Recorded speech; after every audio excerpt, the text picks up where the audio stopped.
একটু বেশি মিষ্টি মিষ্টি আমাদের পছন্দ আর কি, সেই জন্য আপনারা যদি চান টক মিষ্টি তাহলে মিষ্টির পরিমাণটা কম রাখতে পারেন। তো আমরা একটু বেশি মিষ্টি খাই, সেজন্য একটু বেশি দিলাম। দিয়ে এটা এবারে ভালো করে ফুটিয়ে নিতে হবে অনেকক্ষণ থেকে, যতক্ষণ না আঠা আঠা হয়ে যাচ্ছে।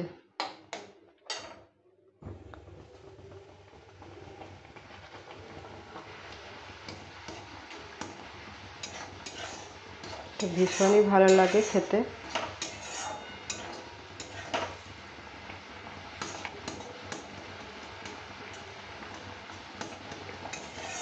এরকমভাবে নেড়ে নেড়ে নেড়ে নেড়ে অনবরত ফুটিয়ে নিতে হবে। একটা মানে ঘনত্বটা একটু বেশ মোটা মোটা হবে, আঠালো, ততক্ষণ পর্যন্ত নেড়ে নিতে হবে।